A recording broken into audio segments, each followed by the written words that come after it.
അള്ളാഹുവിൻ്റെ അടിമകളാണ്. എന്ന് പറഞ്ഞാൽ അബ്ദുള്ളമാരാണ്. അള്ളാഹു എന്താണോ നമ്മളോട് ആഗ്രഹിക്കുന്നത് അത് ജീവിതത്തിൽ കൃത്യമായി കൊണ്ടു നടക്കണം എന്ന് ആഗ്രഹിക്കേണ്ടവരാണ്. അള്ളാഹുവിന് വെറുപ്പുള്ള ഏതെങ്കിലും ഒരു കാര്യത്തോട് നമുക്ക് ഇഷ്ടം ഉണ്ടെങ്കിൽ ആ ഹൃദയം അള്ളാഹു വെറുക്കും. തെറ്റിനോട്, കിബറിനോട്, ബിദ്അത്തിനോട്, റിയാഇനോട്, ഉജ്ബിനോട്, ഇങ്ങനെ ഏത് തരത്തിലുള്ള വേണ്ടാത്തരത്തോടാണെങ്കിലും അതിനോടൊക്കെ ഏതെങ്കിലും തരത്തിൽ നമുക്ക് ഹുബ്ബ് വന്നുപോയാൽ, ആഗ്രഹം വന്നുപോയാൽ നമ്മുടെ ഹൃദയത്തെ അള്ളാഹു വെറുക്കും. അത്തരക്കാരോടാണ് അള്ളാഹു പറയണത്, യൗമ ലാ യൻഫഉ മാലുൻ വലാ ബനൂൻ, യൗമ ലാ യൻഫഉ മാലുൻ വലാ ബനൂൻ ഇല്ലാ മൻ അത്തല്ലാഹ ബിഖൽബിൻ സലീം. എനിക്ക് വെറുപ്പുള്ള ഏതെങ്കിലും ഒരു കാര്യം നിന്റെ ഹൃദയത്തിൽ ഇഷ്ടമുണ്ടെങ്കിൽ, അന്യ പെണ്ണിനോട്, ഹറാമായ വീഡിയോസിനോട്, സമയം കളയലെന്ന ഗെയിമിനോട്, അല്ലെങ്കിൽ ഏതെങ്കിലും ഒരു ബിദ്അത്തിനോട്, ബിദ്അത്തുകാരനോട്, ബിദ്അഈ പ്രസ്ഥാനങ്ങളോട്, ഇങ്ങനെ ഏതെങ്കിലും എനിക്ക് വെറുപ്പുള്ള കാര്യം നിന്റെ ഹൃദയത്തിൽ ഇഷ്ടമുണ്ടെങ്കിൽ നീ ഇങ്ങോട്ടേക്ക് വരേണ്ടതില്ല. നിന്റെ പണവും നിന്റെ മക്കളും ഒരു ഉപകാരവും നിനക്കുണ്ടാവുകയില്ല എന്ന് ഖുർആൻ നമ്മളെ പഠിപ്പിക്കുകയാണ്. അപ്പോൾ നമ്മൾ ആദ്യം റെഡിയാക്കേണ്ടത് നമ്മുടെ ഖൽബിനെയാണ്. അപ്പോഴാണ് അബ്ദുള്ളമാരാവുക, അള്ളാഹുവിൻ്റെ അടിമ എന്ന പോസ്റ്റിലേക്ക് എത്തുക. ഒരു മനുഷ്യന് ഈ ദുനിയാവിൽ നേടിയെടുക്കാൻ പറ്റുന്ന ഏറ്റവും വലിയ ബിരുദം, ഏറ്റവും വലിയ മഹത്വം അബ്ദുല്ലാഹ് എന്നുള്ളതാണ്. അതുകൊണ്ടാണ് നബി സല്ലല്ലാഹു അലൈഹി വസല്ലം തങ്ങൾക്ക് പ്രധാന കാര്യങ്ങൾ പറയുമ്പോഴെല്ലാം അൽഹംദുലില്ലാഹില്ലദീ അൻസല അലാ അബ്ദിഹി, എൻ്റെ അബ്ദുള്ളയായ നബി തങ്ങൾക്ക് ഞാൻ ഖുർആൻ കൊടുത്തു. സുബ്ഹാനല്ലദീ അസ്റാ ബി അബ്ദിഹി, എൻ്റെ അബ്ദായ മുത്തനബി സല്ലല്ലാഹു അലൈഹി വസല്ലം തങ്ങളെ രാപ്രയാണം നടത്തി.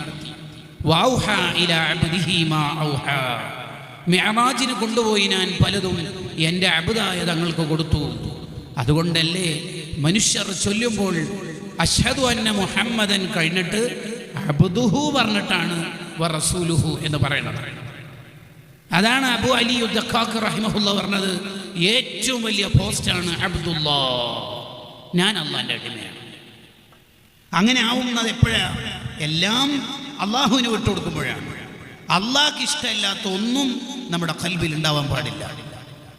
അപ്പോഴേ ഒരാൾക്ക് ഈമാനിൻ്റെ മധുരം അനുഭവിക്കാൻ പറ്റുകയുള്ളൂ. സലാസുൻ മൻ കുന്ന ഫീഹി വജദ ഹലാവത്തുൽ ഈമാൻ, 3 കാര്യങ്ങൾ ഒരാളിൽ മേളിച്ചാൽ അയാൾക്ക് ഈമാനിൻ്റെ മധുരം ഉണ്ടാവും. ഈ ഹദീസിനെ ഇബ്നു അബീ ജംറത്ത് റഹിമഹുല്ലാ മുഖ്തസറുൽ ബുഖാരിക്ക് എഴുതിയ വ്യാഖ്യാനത്തിൽ അഥവാ ബഹ്ജത്തുൻ നുഫൂസിൽ എങ്ങനെ വ്യാഖ്യാനിക്കുന്നത്? ഈമാൻ 2 വിധത്തിലും. ഒന്ന്, മധുരമുള്ള ഈമാൻ അനുഭവിക്കുന്നവർ, അവർക്ക് വലിയ ടേസ്റ്റാണ് ഈമാൻ, അവർക്ക് വലിയ ഹലാവത്താണ് മധുരമുള്ള ഈമാൻ. രണ്ടാമത്തത്, അവർ മധുരം അനുഭവിച്ചിട്ടില്ല, അവർക്ക് ഈമാനുണ്ട്, അവർ ഈമാനില്ലാത്തവരാണെന്നൊന്നും പറയാൻ പറ്റൂല, അവർക്ക് മധുരമുള്ള ഈമാൻ അനുഭവിക്കാൻ പറ്റിയിട്ടില്ല. അവർ മുസ്ലിം തന്നെയാണ്, അവർ മുഅ്മിൻ തന്നെയാണ്, പക്ഷെ അവർക്ക് ടേസ്റ്റ് അനുഭവിക്കാൻ പറ്റിയില്ല. ഒന്നാമത്തെ വിഭാഗം ആരാണ്? അവർ ഈമാനിൻ്റെ മധുരം അനുഭവിച്ചവരാണ്. അവരൊരിക്കലും നരകത്തിൽ പോകൂല. രണ്ടാമത്തെ വിഭാഗം മുഅ്മിനീങ്ങളോ, അവരൊരിക്കലും നരകത്തിൽ ശാശ്വതമാവില്ല, സ്ഥിരാവില്ല. കുറച്ചു കാലം കടന്നിട്ട് എത്രയാണോ അല്ലാഹു കണക്കാക്കിയത് മഗ്ഫിറത്ത് നൽകിയില്ലെങ്കിൽ ആ കണക്കാക്കപ്പെട്ട കാലം നരകം അനുഭവിച്ച് അവർ സ്വർഗത്തിലെത്തും. അവർ നരകത്തിൽ ശാശ്വതമാവില്ല, സ്ഥിരാവില്ല. ഒന്നാമത്തവർ മധുരം അനുഭവിച്ചവർ ഒരിക്കലും അവർ നരകം സ്പർശിക്കൂല. അതിൻ്റെ ഒരു ലീഡറാണ് സയ്യിദുനാ ബിലാൽ ബിൻ റബാഹ് റളിയല്ലാഹു അൻഹു. അവർ ഈമാനിൻ്റെ മധുരം അനുഭവിക്കുന്നവരാണ്. അതുകൊണ്ടാണ് ഇസ്ലാം സ്വീകരിച്ചതിൻ്റെ പേരിൽ ബിലാൽ ബിൻ റബാഹ് റളിയല്ലാഹു അൻഹു ഒരുപാട് പീഡനങ്ങൾ ഏറ്റുവാങ്ങേണ്ടി വന്നിട്ടുണ്ട്. ഉമയ്യത്ത് എന്ന തൻ്റെ അടിമ, ഉമയ്യത്ത് എന്ന തൻ്റെ ഉടമ, അടിമയായ ബിലാൽ റളിയല്ലാഹു അൻഹുവിനെ ചുട്ടുപൊള്ളുന്ന മണലിൽ കിടത്തി ചൂടുള്ള പാറക്കല്ല് വെച്ച് പൊള്ളിക്കാൻ ശ്രമിച്ചിട്ടുണ്ട്, കൊല്ലാൻ ശ്രമിച്ചിട്ടുണ്ട്, പൊള്ളലേറ്റിട്ടുണ്ട്, ശരീരം വെന്തു പൊള്ളിയിട്ടുണ്ട്. അപ്പോഴൊക്കെ ആ ശിക്ഷയെ ഏറ്റുവാങ്ങുമ്പോൾ ബിലാൽ റളിയല്ലാഹു അൻഹു പറയണത് അല്ലാഹു അഹദ്, അല്ലാഹു അഹദ്, അല്ലാഹു അഹദ്. ആ വേദനയും അവർ അനുഭവിക്കുന്നത് മധുരമായിട്ടാണ്. അവരാണ് അബ്ദുല്ലാ. അതാണ് ഈമാനിന്റെ മധുരം. ആരെങ്കിലും ട്രോളുമ്പോഴേക്ക് എന്ന പിന്നെ ഹിജാബ് ഒഴിവാക്കാം എന്ന് വിചാരിക്കല്ല, അങ്ങനെ അവർ ചിന്തിക്കൂല. അല്ലാഹു അഹദ്, അല്ലാഹു അഹദ് അവർ ചിന്തിക്കുകയാണ്. അതേ ബിലാൽ ബിൻ റബാഹ് റളിയല്ലാഹു അൻഹു വഫാത്താവാറാവുമ്പോൾ തൊട്ടടുത്തിരിക്കുന്ന ഭാര്യ വാ ഹുസ്ന, എൻ്റെ ഭർത്താവ് പോവുകയാണല്ലോ, ആകെ ടെൻഷനാണല്ലോ എന്ന് വിളിച്ചു പറയുമ്പോൾ മഹാൻ പറഞ്ഞത് വാ ത്വറവാ, ഐ ആം വെരി ഹാപ്പി. എന്താ മോളെ നീ പറയണത്? എനിക്ക് ടെൻഷനൊന്നുമില്ല. മരണോ? എന്ത് ടെൻഷൻ? എന്തിനാ ടെൻഷൻ?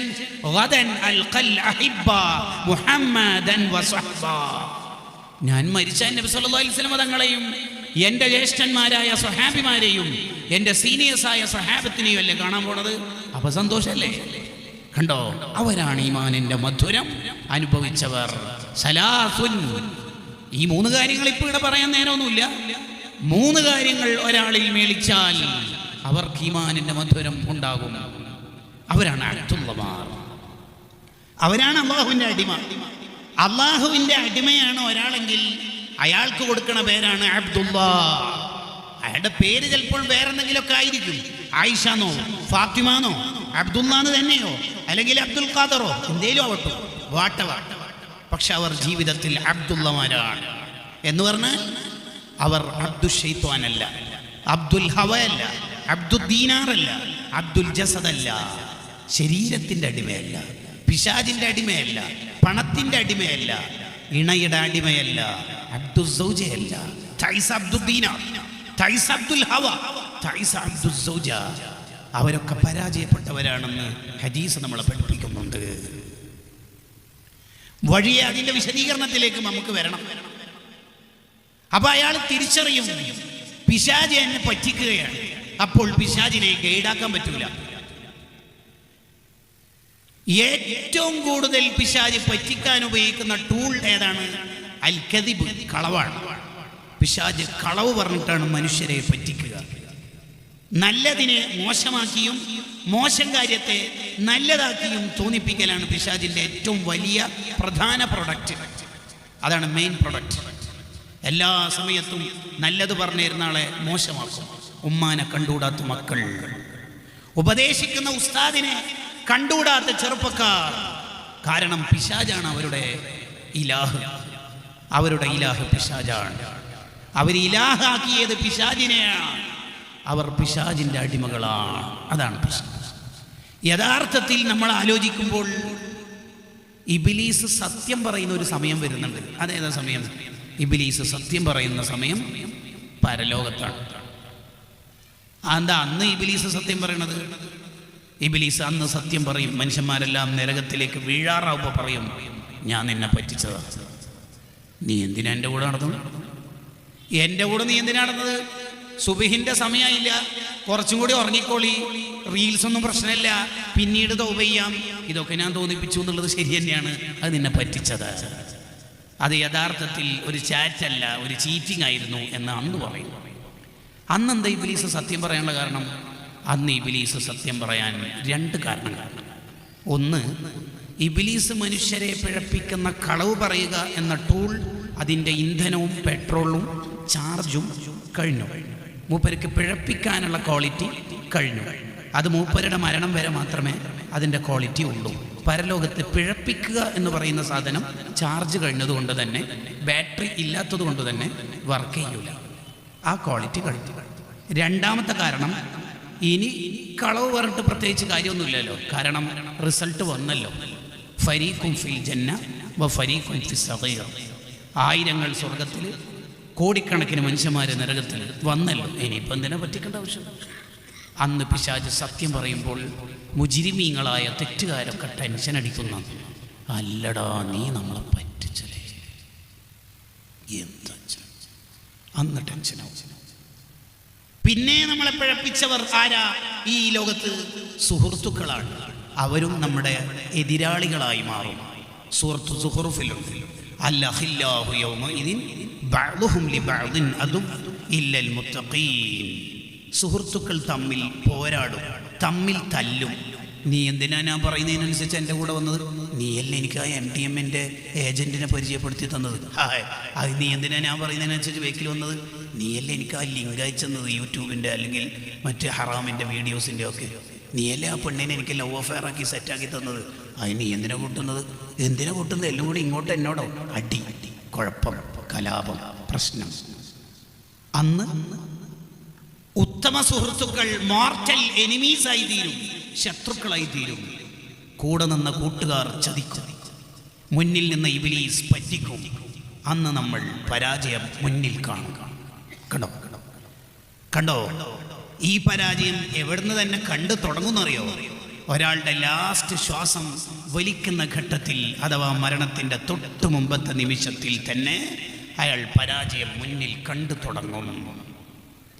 അതുകൊണ്ട് മുങ്ങി മരിക്കാനിരിക്കുന്ന ജസ്റ്റ് സെക്കൻഡുകൾക്ക് മുമ്പ് ഫിറഔൻ ഞാനിതാ മൂമിനാവുന്നു എന്ന് വിളിച്ചു പറഞ്ഞിട്ടും ഒരു ഉപകാരമില്ലാതിരുന്നത്. കാരണം പരാജയം ഷുവറായപ്പോൾ പിന്നെ മൂപ്പര് വേറെന്തൊക്കെയോ പരിപാടിക്ക് ശ്രമിച്ചു നോക്കിയതാണ്. ഇല്ല, കാരണം ടൈം ഈസ് ഓവർ. സമയം കഴിഞ്ഞിരിക്കുന്നു, സമയം കഴിഞ്ഞിരിക്കുന്നു. ഓരോ മനുഷ്യരും മരിക്കുന്നതിൻ്റെ തൊട്ട് മുമ്പ് മനസ്സിലാവും, ഞാൻ പരാജിതനാണോ വിജയിച്ച ആളാണോ. ഒരൊറ്റ വകുപ്പേ ഉള്ളൂ, നമ്മൾ അബ്ദുള്ളമാരാവാൻ, അള്ളാഹുവിൻ്റെ അടിമകളാണ്. ഞാൻ ഈ വിഷയം തന്നെ മുന്നേ വേറൊരു വിഷയത്തിന് വേണ്ടി ഈ വിഷയം ആമുഖമായിട്ട് പറഞ്ഞപ്പോൾ, പ്രഭാഷണം കഴിഞ്ഞ് തിരിച്ചു പോകുമ്പോൾ ഡ്രൈവറായിട്ട് വന്ന ഒരു എഞ്ചിനീയറായ പയ്യൻ എൻ്റെ അടുത്ത് ചോദിക്കുകയാണ്. ആ ചോദ്യം മൂപ്പര് ചോദിച്ചപ്പോഴേ ഞാനും അത് ചിന്തിച്ചത്. ഈ പരാജയപ്പെടുത്തുന്ന ആൾക്കാരെല്ലാമാണ്, പരാജയപ്പെടുന്നത് എങ്ങനെയാണ്, ഇതെല്ലാം അന്ന് ഖുർആനിൽ നേരത്തെ തന്നെ പിന്നീട് സംഭവിക്കുന്നത് പറഞ്ഞെന്നല്ല ഉസ്താദെ ഞാൻ പറഞ്ഞത്. എന്നിട്ടും നമ്മൾ പരാജയപ്പെട്ടാൽ നമ്മളെ പ്രശ്നം തന്നെയല്ലേ എന്ന്. Yes, correct. ആ കുട്ടി നിരീക്ഷിച്ചത് കറക്റ്റാണ്. എല്ലാം അള്ളാഹ് പറഞ്ഞു തന്നിട്ടുണ്ട്.